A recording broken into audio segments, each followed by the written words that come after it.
Some days I come on this show, there's a lot of energy. Some days I'm better prepared and I have a thumbnail ready and I don't have to wait for Adobe Illustrator to do its thing. Some days I come on here expecting that, hey, rare opportunity, first opportunity of the year to do a Monday show or to do a Tuesday show where we react to Monday Night Football. We're going to feel great about it. Everything's hunky-dory. The Eagles are going to win. We're going to have a positive thing. And then the whole thing falls apart! We were so close. We were so unbelievably close. So close.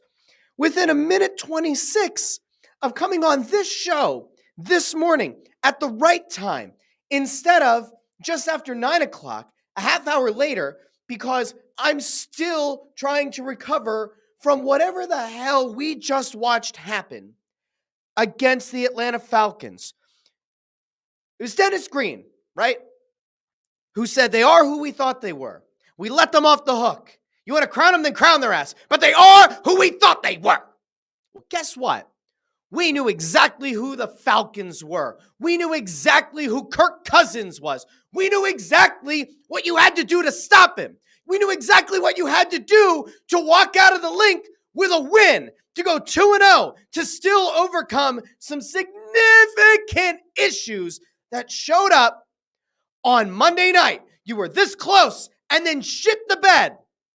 I will warn you right now, if you're listening to this in the car, if you are watching this and there are small children around, I can't promise you that the language today is going to be exactly G-rated, okay? It's probably not. Now, I've had some time to cool down, and I'm still livid. I don't usually get that upset after an Eagles game. Truly, I've taken most of my fandom just like out of me to do this stuff, to do this with the microphone, sometimes to write things, kind of take the fan hat off. But I don't know what the hell I'm supposed to do today. The Eagles did not look incredibly sharp throughout Monday Night Football. We're going to dissect all of that. And if I feel the spirit, if I am moved by the Philadelphia sports spirit, we might try to get to a couple of the other teams later in the show. I can't just skip over what happened last night, as much as I would love to talk about, the Phillies. The Phillies are getting ever closer to winning the NL East. I can't exactly get excited about it right now. As much as I'd love to say, Matthew Michkov, he scored a goal at 5-on-3 on Friday at the rookie game. I can't get there yet. We have to talk about this God-forsaken team that looked more like the collapsing squad from a year ago than they did, I don't know, what we kind of hoped they were going to be in week one, where you walk away and you say, hey, they knocked the rust off early. Saquon was dominant. Hurts made a couple of mistakes, but it's fine. The defense, the linebackers looked okay. The secondary looked okay. Pass rush was a concern, but like the turf sucked. And so we just assumed that when the Eagles got back onto their home turf, onto an actual football field, that it was going to be better. And boy, oh boy, it wasn't better at all. Not in the least bit. And the thing that I pointed out there, well, we're just got to hope everybody get in line. Just wait until Bryce Huff has better footing. Just wait until, 65-year-old Brandon Graham has better footing. I just realized that it kind of sounds like I'm making fun of Merrill Reese, but as like an Oompa Loompa or like as a munchkin. Let me to the Merrill Reese. We were hoping that Bryce Huff would have better traction for his feet. We had hoped, Mike, that we would see more out of 47-year-old Brandon Graham, who somehow is the best pass rusher this team has. I'm joking about Brandon Graham's age, but he may as well be 60. He's got 15 years in the league. Everybody else who was his contemporary is gone. Fletcher Cox, gone. Jason Kelsey, gone. It's just poor old BG, and he's the only guy who looks like he can actually pressure the quarterback. Well, you would hope that Jordan Davis and Jalen Carter would get to the quarterback. None of it mattered. All of these guys that you keep coming back to and you keep hoping are going to have a big moment, they didn't have it. The pass rush is non-existent. Now, in fairness, in week one, Kirk Cousins was playing a lot out of the shotgun. And all of the pundits said, Kirk Cousins is better when he's under center. He's one of the best play action passers in the league. you're putting him in a terrible position by having him play out of shotgun.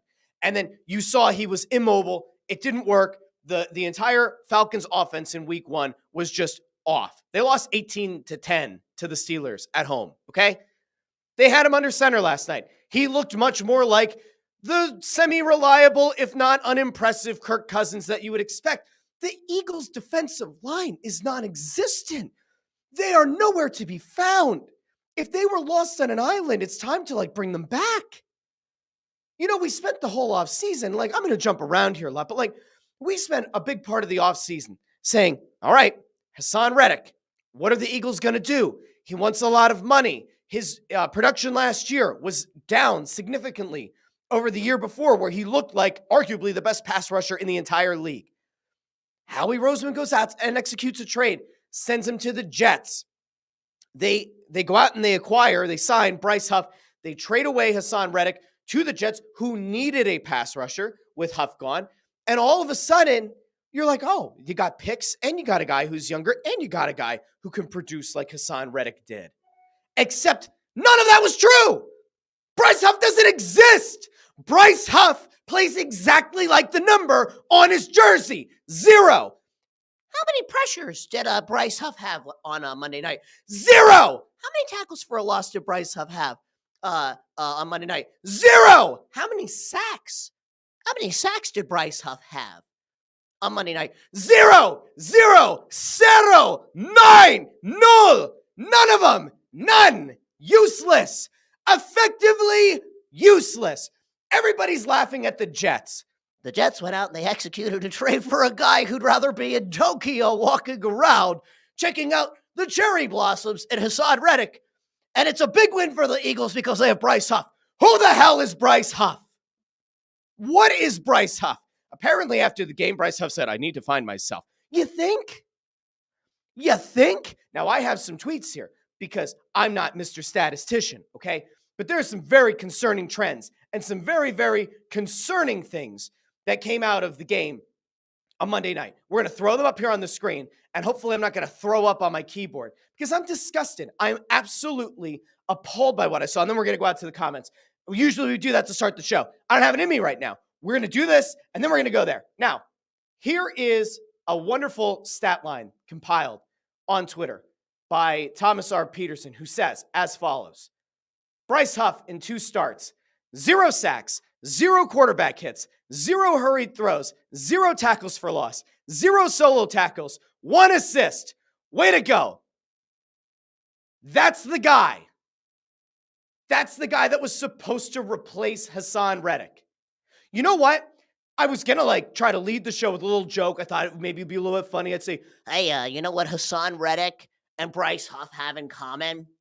They had just as many sacks on Monday night. No, you can't even make that joke. It's pathetic. Let's go to another one because we're just going, friends. We're just going here. BLG tweets: Bryce Huff did not log a stat tonight. Through 2 games, he has 1 assisted tackle, 0 other stats. Same stat line. Friends, Romans, countrymen, lend me your ears. Bryce Huff stinks. He's bad. Right now, is it possible that Bryce Huff could end up turning things around and being a good player and show everybody why the Eagles thought that he was worthwhile? Maybe. It's possible. Crazier things have happened in this world. Am I putting significant capital down right now on the idea that Bryce Huff is going to be anything better than what we've seen? Absolutely not. And then I'm going to go to one more thing while I'm just poo-pooing all over Bryce Huff. And then we're going to take a look at the other side of the ball. And we're going to be careful how much of this we show because, YouTube has their things that they like and they don't like. But we're going to give this a shot.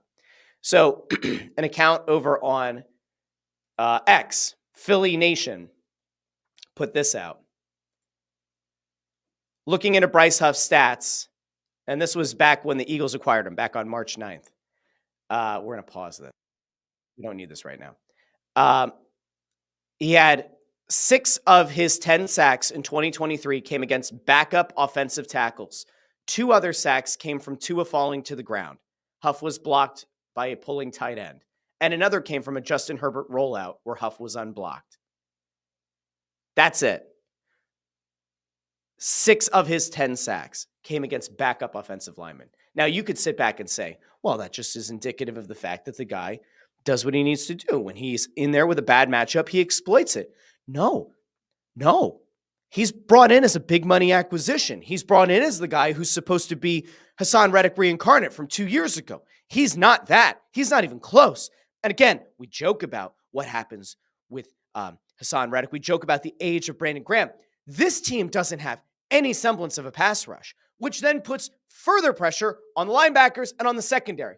And you know what? I said we're going to go to the other side. No. There's one thing that we do have to talk about with this goddamn defense at the end of the game. Minute 26 left. Kirk Cousins pretty much off kilter this entire game.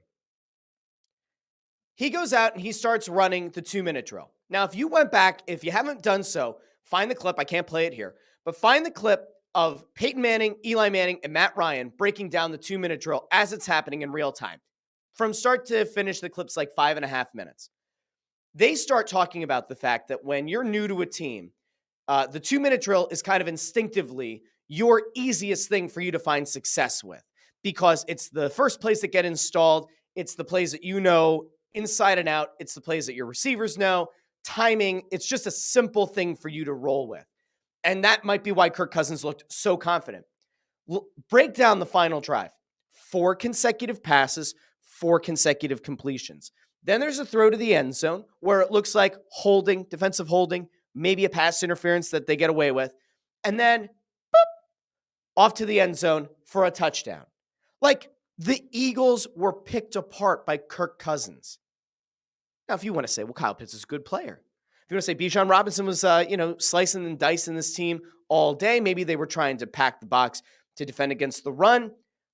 They had some timeouts. Like, maybe that was why they were giving up so much down the field. It doesn't matter. Your defense, Vic Fangio's defense, Vic Fangio, who many people like me said, hey, love the idea of Vic Fangio. Why go out and get one of his fallen disciples when you can just go out and get the man himself? Vic Fangio has been known to work some wonders defensively. The 2-minute drill was arguably the worst defensive performance we have seen the Eagles put together in 5 years. It was that bad. And they looked totally lost, dazed, and confused. They looked totally out of sorts. And the worst part, other than the non-existent pass rush, other than the fact that no defensive back could make a legitimate play on the ball, except for the one that, again, probably could have been holding or pass interference in the middle of the end zone, was the guy who got burned on the touchdown. Darius Slay, big play Slay. No, buddy, you're Darius today. Darius, not Darius Rucker. We love Darius Rucker. We love him. Darius Slay is on the outside, and he gets his ankles broken. He gets his ankles lit on fire. They break. They're burnt. The whiteout pees on the ashes and then moves on, gets the touchdown. Darius Slay looked like he was on skates. He looked like a deer on ice. Yeah. It was a disaster. And in that moment, in that very critical moment at the end of a game where time is running out, you've been decimated, you've been picked apart, you need one of your veterans to step up in a big way. If that's Cooper DeJean, you're sad. If it's Quinion Mitchell, you're sad. But you go, they're rookies. Not the guy who's supposed to be big play Slay. Got embarrassed on that final play. That's the defense. But the offense doesn't get away with anything.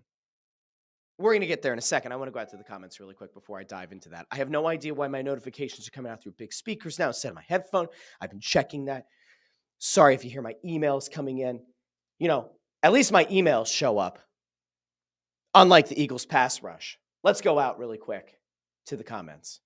JH checks in, says Sirianni's washed. Belichick time. Andrew Fawcett. Tuesdays with Russ. Can't wait to see how this goes. I feel asleep and missed the end of the game. Guess I didn't really miss anything. Oh, no, you did. You missed a lot. Joe Papel says, good morning, Nick Fangio's fans. Joe Papel, by the way, brought up some good stuff. I'll see if I can find the tweets from last night. JH also saying 9 is the new 8:30. Yes, this is true. And we'll go through some of these. Everybody saying hi to each other. Joe's back in PA, probably very excited about the Flyers. Very excited about rookie camp. Very excited about the rookie games. Training camp starting up. Hello out there to Jay, to Andrew, all these fine folks. Chris Freed checks in with CNN breaking news. The Georgia defensive draft picks are not very good. All this time, we've been clowning on Howie Roseman for avoiding SEC players, for avoiding Georgia players, and now they're not showing up in a big way. Okay. Chris Freed asks, was Belichick in the house last night? If the Eagles are 1-3 as they enter the bye week, do they make that call? No. They're not going to. I don't think. I mean, he was in the house, and I think he's actively monitoring this. And if this shit's going to be what's going to continue this season, like, if last night is indicative of what is to come, oh boy. Andrew Fawcett thinks that Brandon Graham, even though he loves him, is cooked. I happen to mention the fact that, like, unfortunately, for as impactful or non-impactful as Brandon Graham is, he's still your best pass rusher. Andrew Fawcett says Covey had the game of his life. JToxic49 notes that Slay is overrated and just sucks. Hurts is an average passer. He looked at Smith the whole way on that pick that iced the game, getting familiar with that getting that familiar feeling of the Dream Team season of 2011. Let's not hope that it goes there yet. Joe Papel also notes that Belichick was doing like the first half of the Manning cast. I did not watch the full Manning cast. Ford checks in and says, Russ said, this was on Monday, said that the Eagles should win easily. If they don't, then we have problems. Welp. That's exactly right. Jay Grevy asks a question, was not firing Sirianni after last year a mistake? JH agrees. Think so. We're going to talk about that. Let me get into the offense first before I get back to some of these, because there are a lot of comments. I'm glad that there are people who are very upset, okay? I'm glad that many of you are very, very upset out there. Let's talk about the offensive side of the ball, because the offense was offensive, but not in the good way, not in the way that you actually want the offense to be offensive. It was putrid for much of this game. First half of the game was a disgrace. The inability for this offense to find any semblance of rhythm in the first half and go down and score on a Falcons defense that is probably a decent defense, certainly not a horrible one. Held Pittsburgh to 18 points. Pittsburgh's not a putrid team. You would expect that at home, the Eagles would be able to find the end zone. Now, in fairness, no A.J. Brown on Monday night. It sounds like A.J. Brown will not be available in week 3 either. You still have Devontae Smith, who on any other team could be a number 1 wideout. You still have Dotson, who in theory could be a number 2 receiver on some teams. At the very worst, could be your slot receiver, could be your number 3. You still have Dallas Goedert, who's supposed to be the safety blanket. You still have Saquon Barkley in the backfield, who scored 3 touchdowns a week ago. You still have the same offensive line that was intact, that kept Jalen Hurts relatively safe in week 1. And you still have Jalen Hurts, who was a runner-up for MVP 2 seasons ago. So somebody needs to make sense of it to me. Why exactly did the offense fail miserably in the first half? Well, there were a few things. The Eagles kept going for it on 3rd and 4th down. And on their 3rd down calls in the first half, they struggled mightily.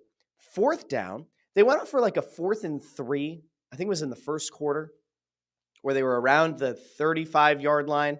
They could have kicked a field goal, chose not to. They failed to convert.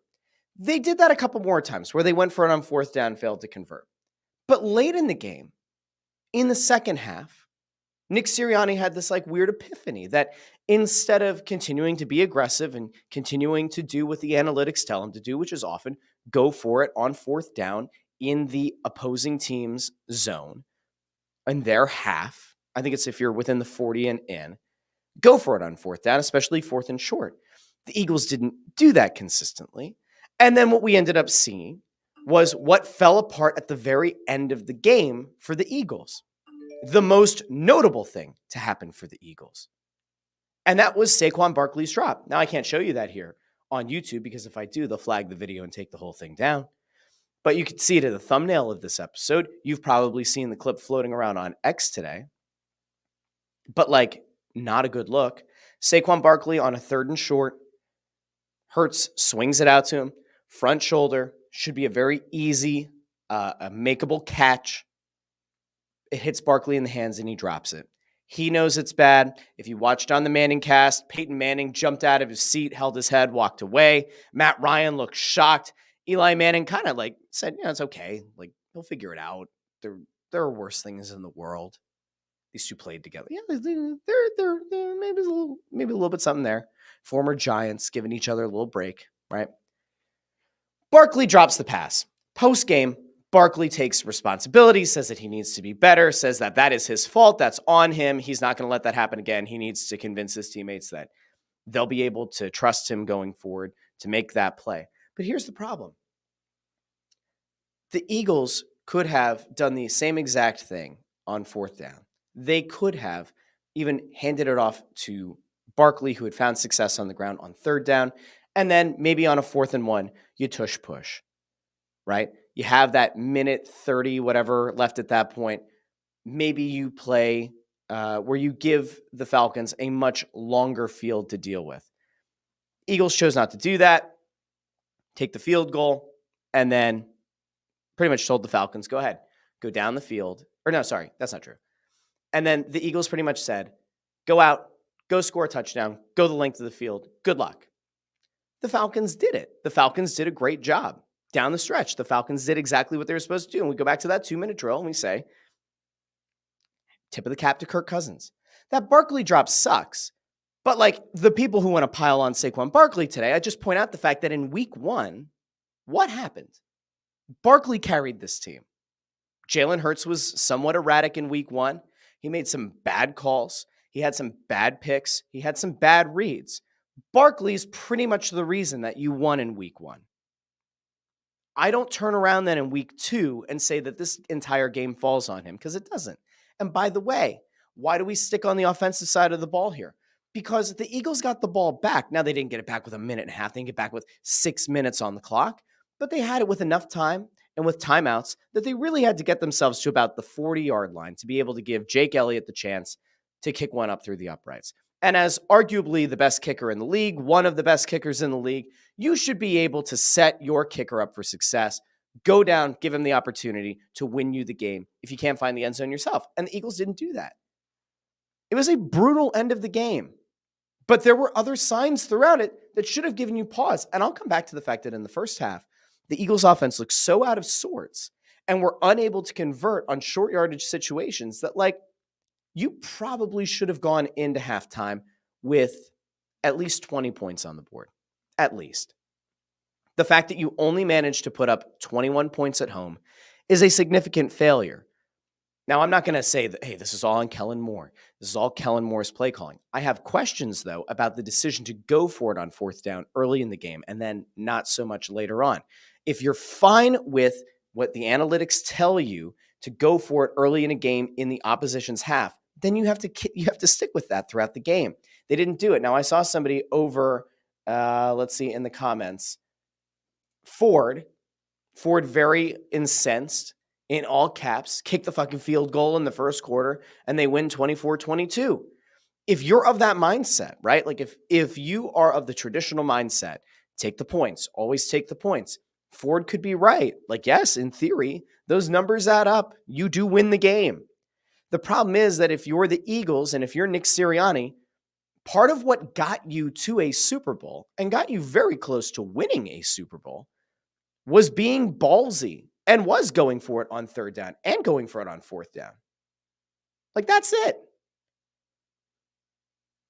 Now, Ford likes to do this whole like bullshit thing with like, now it could be, you absolutely would have won the game. No, because the entire strategy around what the Falcons do if they're down by 3 additional points might change the calculus on what they do throughout the game.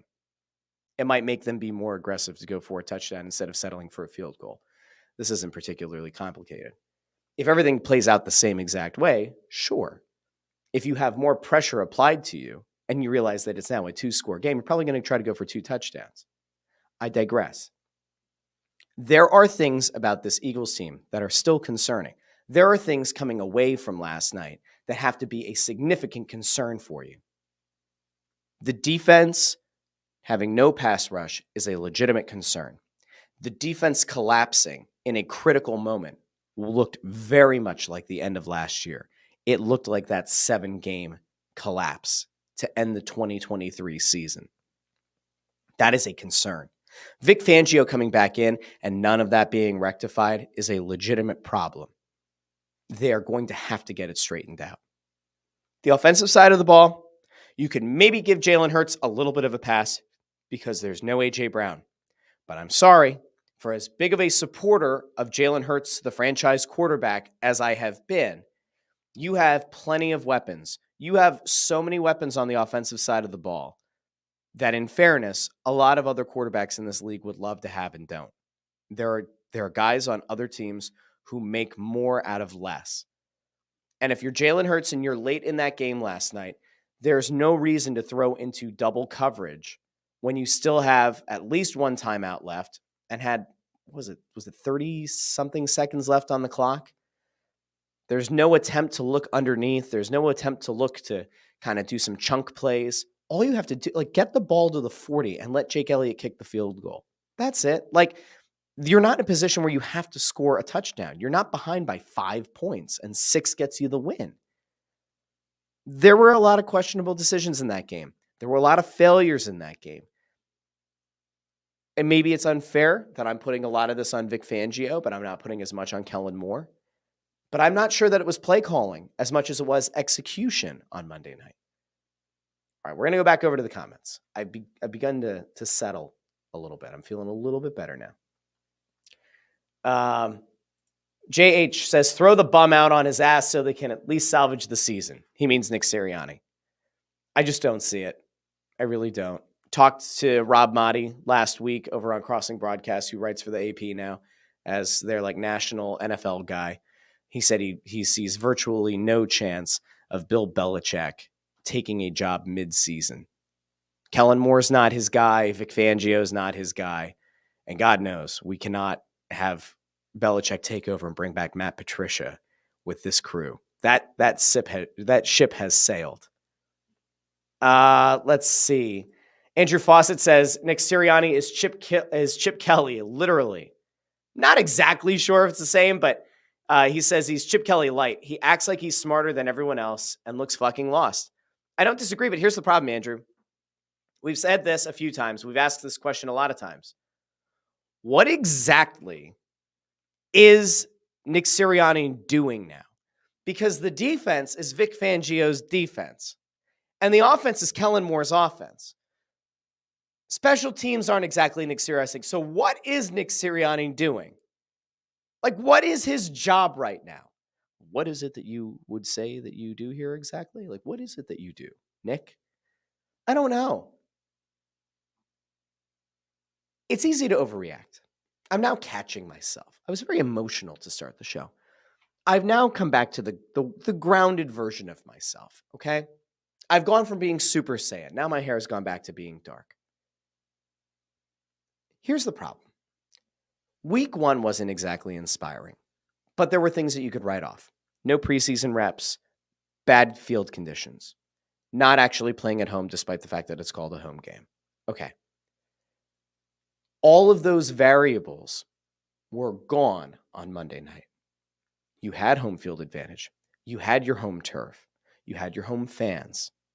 The rust that might have existed because of no preseason should be gone. And actually, this is a thing that I meant to mention, but like Rob Motti said last week, that you're seeing this across the league with a lot of teams. Where passing stats we're down in week 1.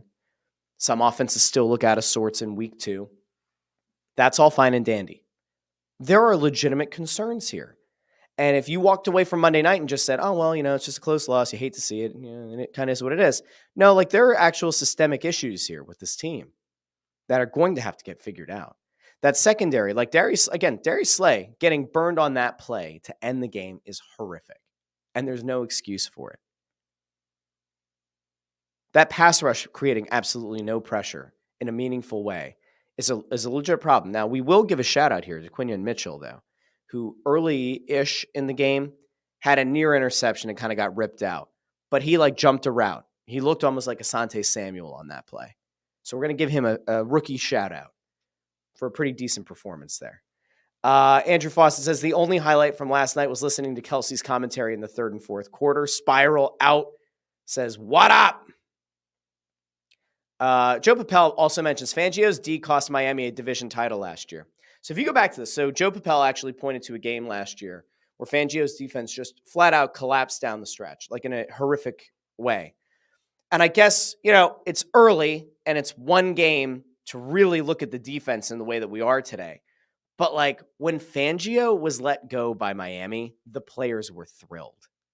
The defensive players were ecstatic that he was gone. Now, that doesn't necessarily mean anything. That doesn't necessarily indicate that like Fangio stinks, right? But it does indicate that like maybe those guys felt like they were being held back. And maybe they were right, and maybe they weren't. Let's go over here. Sean C says, the defense looked like Cal Peterson and net against the Penguins in that one game last season. Swiss cheese, sieves, leaky pipes, all of it. It's exactly right. Sean C says that some people were calling Slay last night old Slay. All right. I'm feeling a little bit better. CT Landry over on X says no play Slay. I like that. We're going to keep it to that for now. AJ checks in over on YouTube. Classic Birds. It's the hope that kills you. AJ's I don't know if AJ's I don't think he's a Giants fan. He's a Rangers fan. I know AJ. Great guy. Top-notch guy. We don't hold the Rangers fandom against him. He's a big hockey guy. So we'll allow this. But it's the hope. JH says they need to let Sirianni go. He needs to be gone last season. Not exactly wrong. Ford going on the record in all caps. The Saints are going to smoke the Eagles. Smoke. So he's going 35-17. Saints are 2-0. I mentioned this on Crossing Broadcast. Here's the problem.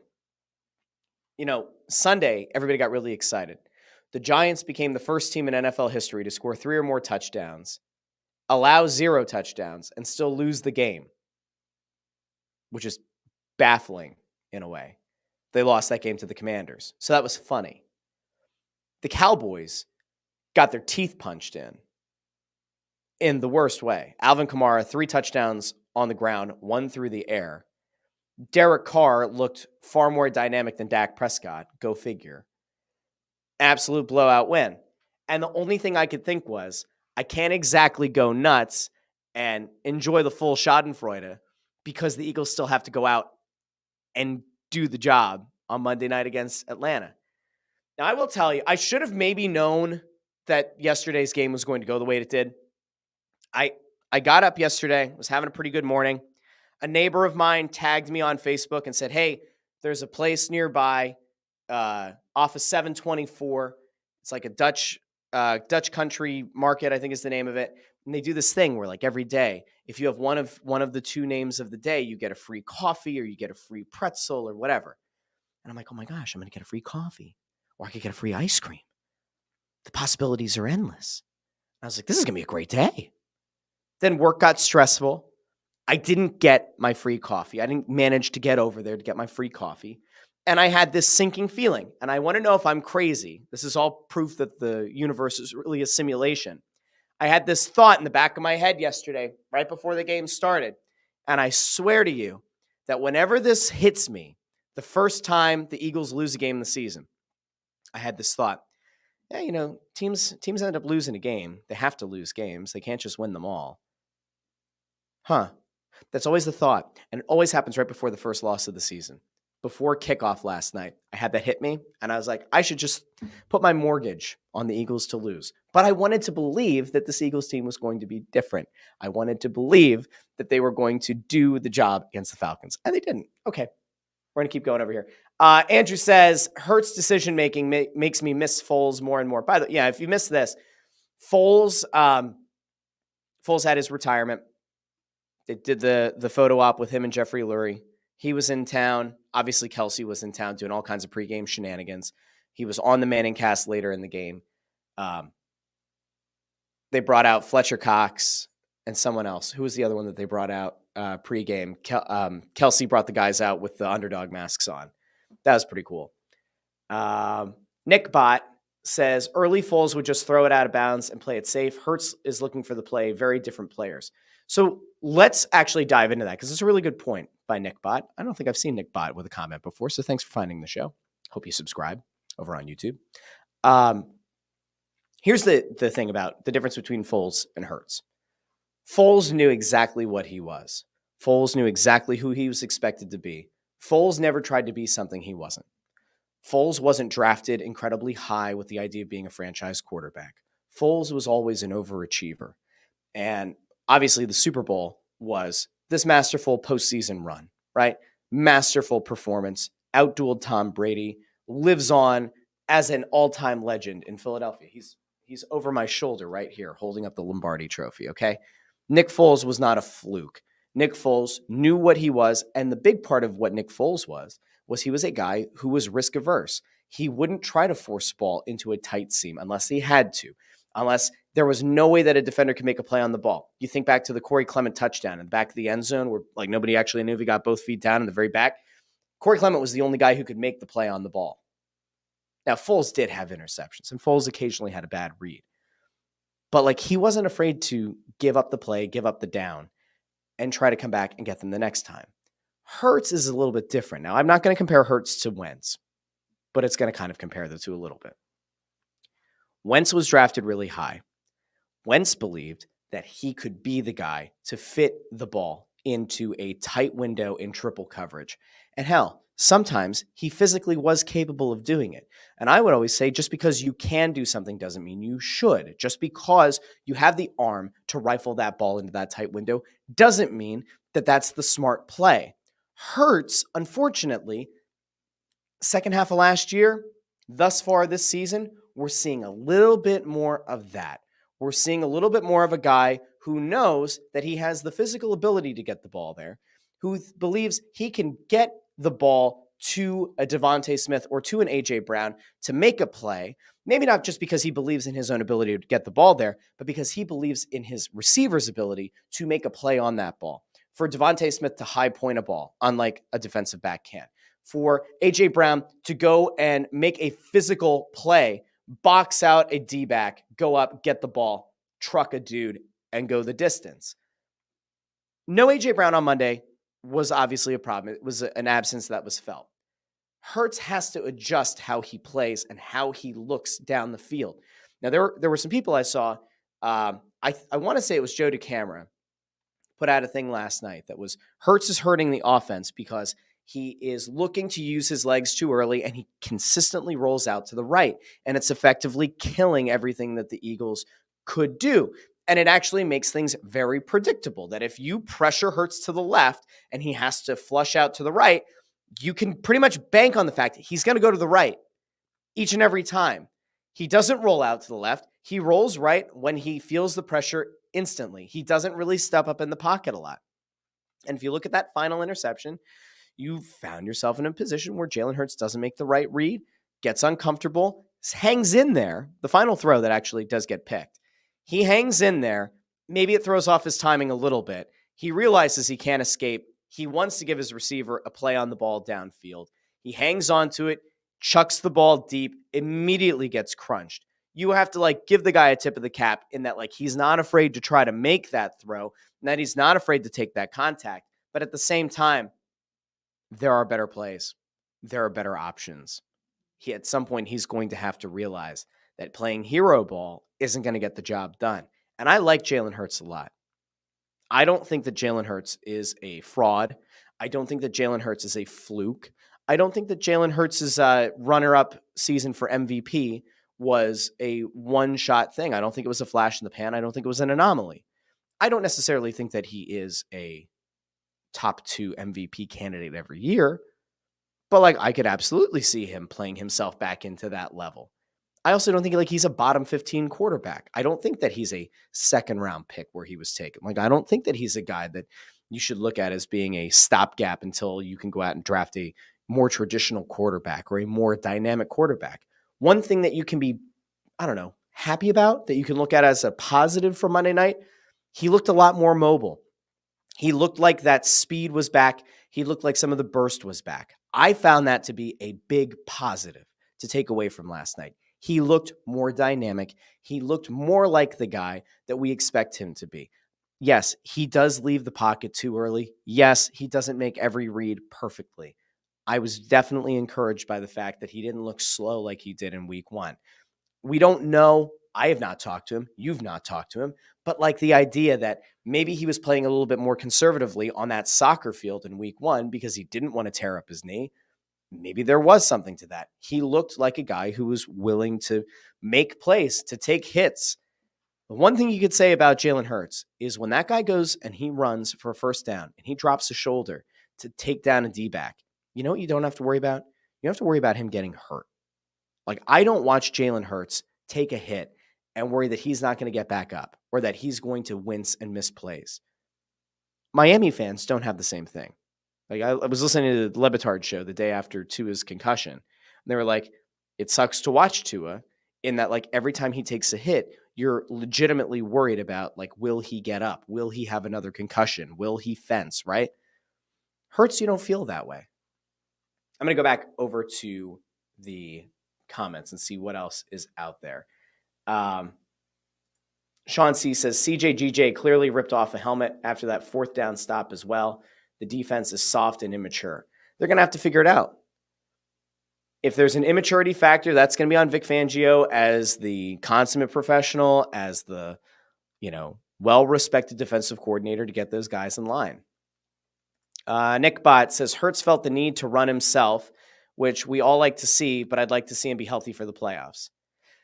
I don't necessarily disagree with that, right? Like, we all want to see Jalen Hurts be healthy for the playoffs because a less than 100% or a less than whatever percent is acceptable going into the postseason, like, drastically hurts the Eagles' chances of winning a Super Bowl.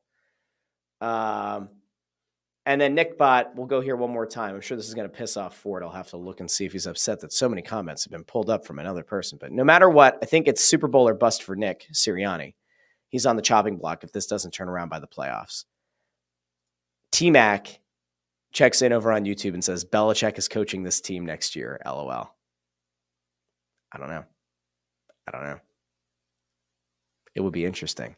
I don't want to burn a year. That's my problem. I don't want to burn a year of Jalen Hurts' career and Devontae Smith and A.J. Brown and Saquon Barkley, all in the hope that Bill Belichick takes over next year. And by the way, there's no guarantee that it works. I'd like to think that it would. There's no guarantee it's going to work. Somebody had brought up the question, like, if the Eagles fall to 1-3 to start the season, do they make a coaching change? I don't think they do. I can't envision a scenario where Bill Belichick was kind of like shadow brokering and saying to Howie Roseman, like, hey, I'm not ready to take over the team right now, or you want to, like, let your guy have another shot. But I do like Kellen Moore. I do like Vic Fangio. If the team starts off poorly, I'm ready. Put me in, Howie. I'm ready to coach. I don't see that. HC says our guys can't seal the edge, and they can't get pressure on the quarterback either. So there you go. You're, like, losing in the trenches. It's a legitimate problem. Lenda Joseph says Hurts is not the quarterback to elevate the offense to its full potential. Sorry, he just isn't. Also looks like it wasn't just the coaches or scheme, but the personnel on defense, that's the problem. I think that there's something to that. I don't necessarily know if the personnel is good enough. I'm not going to hold this against any of the young defensive backs who are rookies, who are new. I think that Nakobe Dean was, like, kind of okay. Zach Bond was okay. Like, you didn't see anything that made you really want to pull your hair out. I really do think that most of last night just comes down to the line. Let's see if there was anything else over there that we wanted to go to. T-Mac also says, oh, here we go. T-Mac's defending Hurts. Hurts discussion isn't really necessary. He was good last night. The loss falls squarely on bad coaching decisions. 4th and 4 in the first quarter and not to chew the clock at the end of the game, and then saying the horrible Saquon drop. Like, there's your point that if you run the ball, Atlanta has to take a timeout or they have to let the clock run down. Sean C says the receivers got no separation as well. They were getting hit as soon as they make the catch. Shout out to No Yak Zach Ertz. And then T-Mac says Lurie and Belichick are close with the eye emoji. So, okay. I think we're done with the Eagles for now. Can we be done? Are we all okay to be done with the Eagles for now? You have to hope that the Eagles are going to have a better week 3. The problem, of course, is that there's no guarantee of that because on Sunday they are playing in New Orleans against the Saints team that absolutely mollywopped the Cowboys in Dallas. I don't know how I'm feeling about it, but you know what? By Friday's show, I'll have an idea. I'll have a read on what I actually think about how the Eagles' chances are going to play out against the Saints on Sunday. But we're done with the Eagles for now. Let's talk about another team. Please. Even if briefly. Can we just talk about another team? Do we have to talk about the Phillies? Let's not talk about the Phillies. They're in good enough shape. I talked about the Phillies on Crossing Broadcast on Monday. Let's talk about the Flyers just for a second. Can we talk about the Flyers? If you're a Flyers fan and you have been subjected to horrific play, underachieving teams, bad teams, poorly constructed teams, teams that have drafted and made very questionable decisions in the past, teams that GMs like Ron Hextall have told you, the kids are coming. This thing is, it's getting put together. It's going to be long-term sustainable. And then he gets let go and they bring in Chuck Fletcher, who's a Nepo baby who gets hired and doesn't particularly do a great job of building a playoff contending team. He gets let go. Danny Briere comes in with Keith Jones, the new era of orange. They say rebuild. They end up in hockey purgatory. They don't get to either draft an elite player or have enough capital to move up for an elite player, or they can't convince a team in an elite player position, top 4, let's say, to move all the way down to 12 because they finished in hockey purgatory. They maybe make a reach by drafting a guy like Jet Lashenko, but they did have a guy fall to them the year before, Matvei Michkov. You start to kind of put all of these things together. It's understandable why Flyers fans felt really excited last week and why they felt excited around rookie camp and why they felt excited around the rookie games. Because you finally get to see Matvei Michkov play. You were finally going to get to see what he might look like with Jet Lashenko, who, by the way, no one expects necessarily to make the opening night roster or to be here for the entire season. But what you saw in the rookie game on Friday is a duo that could potentially down the line play together, look fast together, look relatively dynamic together. And all of a sudden you say, we might actually have something here. There might actually be a little bit of hope, a little glimmer of hope in the distance for the Philadelphia Flyers. Now, I will point out that in Friday's game, when Michkov scored, it was 5-on-3, but there were positive signs other than the fact that he scored with a 2-man advantage. There was, of course, the fact that Michkov looked very comfortable behind the net. He was physical behind the net. He controls play behind the net. He's got very dynamic vision. He's got a great eye. He's got a good playmaking eye. And we know that he can finish at and around the net. Michkov, you can't at this point say, well, he's going to be a 30-goal scorer in his first season. I think I said last week, the odds makers had it around plus 800 for Michkov to be a 30-goal scorer, but like minus 165 for him to be a 20-goal scorer. They clearly believe good chance that he's going to be a 20-goal scorer, maybe caps out around 23, 24 goals. As a rookie at 18 years of age, you take that, especially for a guy playing in his first season in the NHL in North America. You take that. Lashenko will be interesting because there is a non-0% chance that Lashenko gets a 9-game audition here, gets sent down, maybe gets called up at the end of the year. Maybe they only let him play those first 9 games and you don't see him the rest of the year. Hard to say. If he and Michkov play very well together against grown-ass adults in preseason games, well, then maybe it is a conversation. If they play really well in those first 9 games together in the regular season, maybe it does change the calculus a little bit. I don't expect it to, but anything's possible. Now, there are actual lineup concerns if you're a Flyers fan, like Lashenko's going to play center, and then you look at this roster and you say, okay, well, you've got Couturier, who's not going to get taken out. You have Frost, who they might have tried to trade a few times, but will probably be here. So where's Lashenko going to play? Are they going to move Lawton to a wing? Are they going to move Paling? Like, what are they going to do? That's part of why I don't think that Lashenko ends up making the opening day roster. Or if he does, he doesn't stay up here beyond 9 games. I think they'd like to give him a look. They'd like to give him some reps. They'd like to give him some time. I ultimately don't envision a scenario where we're like 40 games into the season talking about this unbelievable dynamic pairing of Michkov and Luchanko on like the second line. I don't see that. And I don't think there's a scenario here where you want to play Michkov on the third line. We'll find out. But if you're a Flyers fan, a lot to be excited about. Legitimately, a lot to be excited about. JH asks over in the comments, I have been subjected to horrible Flyers hockey. Am I entitled to compensation? You can certainly apply to the Flyers and ask for your money back. Not totally sure, though. AJ checks in. I mentioned before he's a Rangers fan, a dirty, stinking Rangers fan, but he does have a good question. With all the Vancouver goalie injury news, do you think Briere is able to unload Kolosov? I don't actually know, and I don't know if any GM...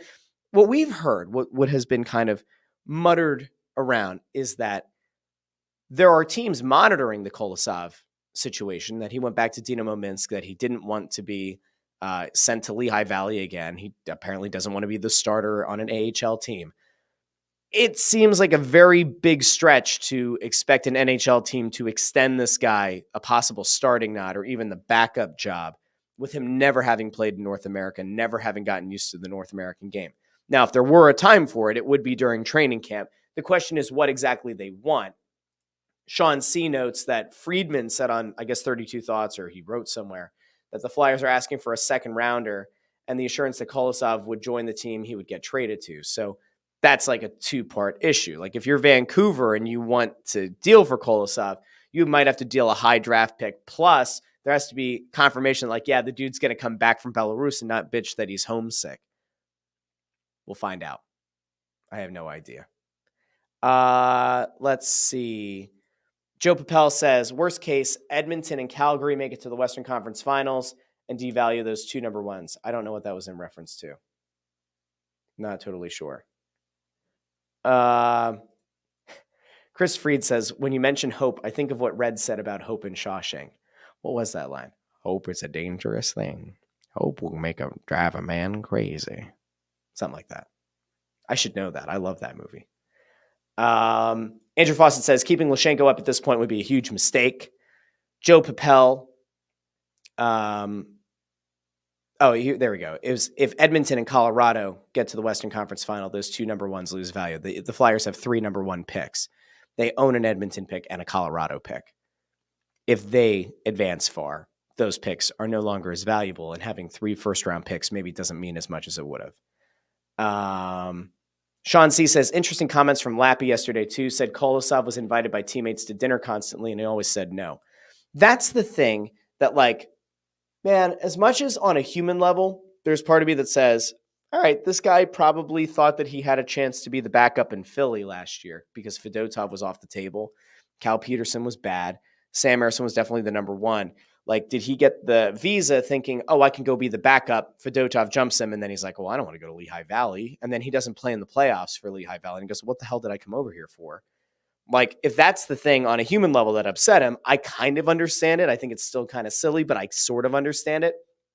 But, like, LaPerriere's comments that he went to the media with, Kevin Kurz, I saw put it out on Twitter, I think first. Somebody might have beat him to it, but I saw Kevin Kurz's tweet.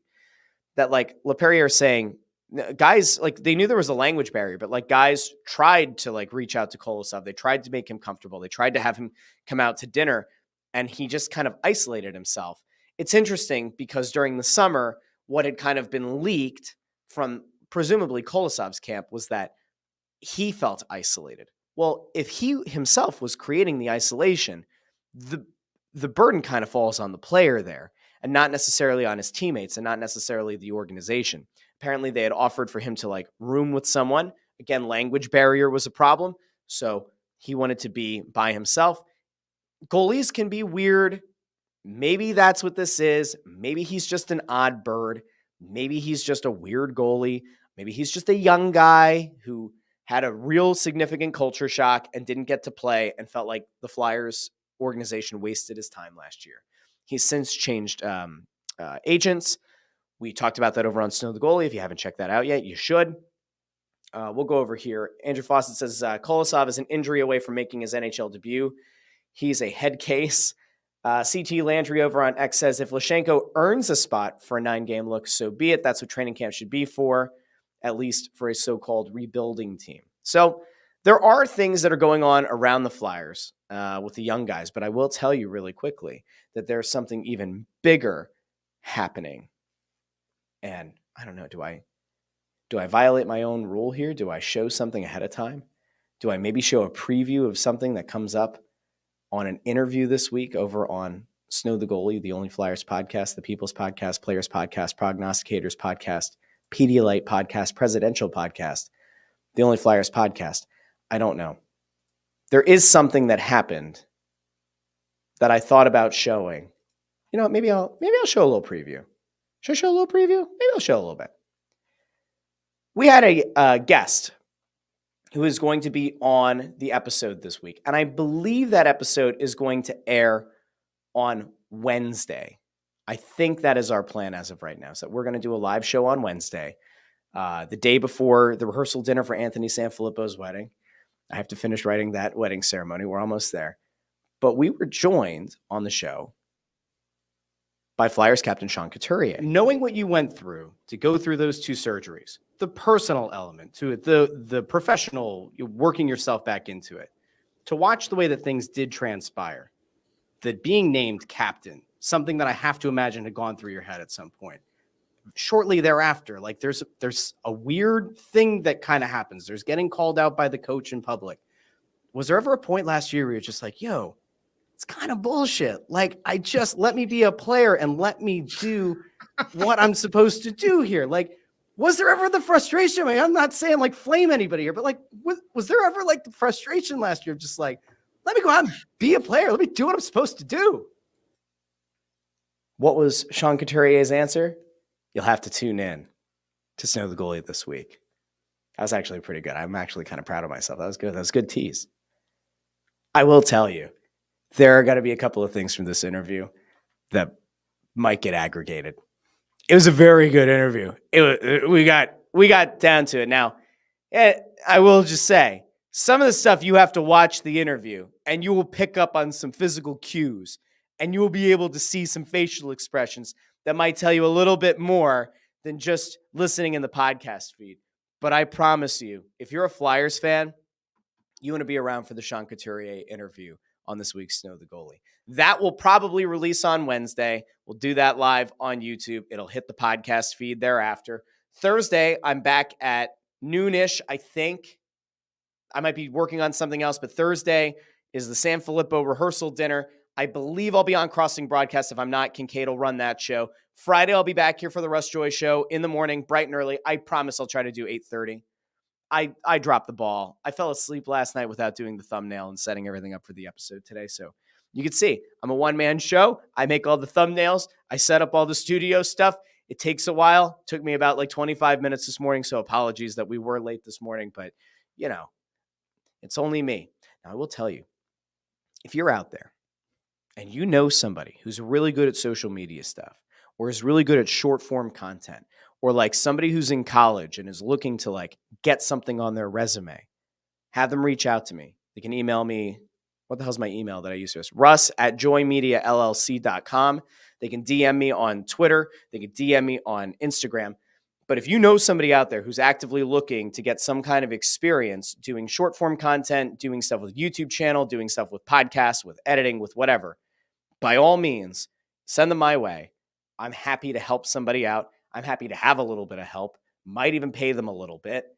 If you're out there and you're like, I just lost my job and I want to make $6,000 a month doing that stuff, I can't help you. But if you're out there, or if you know somebody who is looking to get some experience, make sure they get in touch with me and I will try to see if we can find a match here.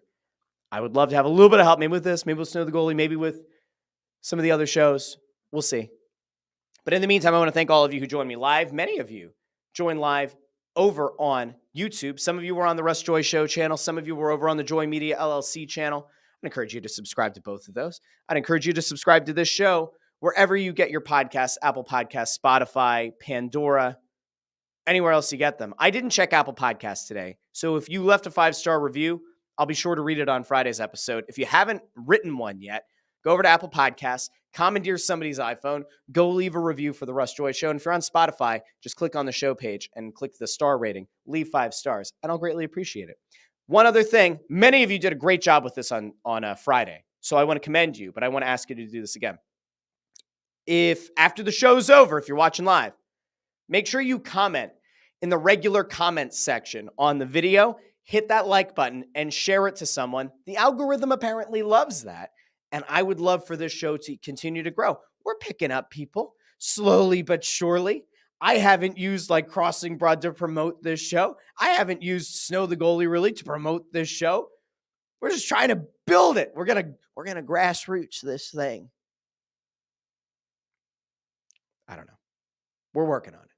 The channel's growing, and I'm very grateful. And the podcast feed is growing, so I'm grateful for that as well. So thank you to everybody who tuned in live today. Everybody take a couple of deep breaths. Hopefully today's show helped you a little bit with your Eagles fatigue, with your Eagles, I don't want to say depression, but your Eagles anger, your Eagles sadness. I'll talk to all of you later this week on Snow the Goalie, back here on Friday, maybe on Thursday with Crossing Broadcast. But until then, this has been the Russ Joy Show. I'm Russ Joy. Thanks so much for watching, and I will talk to all of you later this week. Have a good one.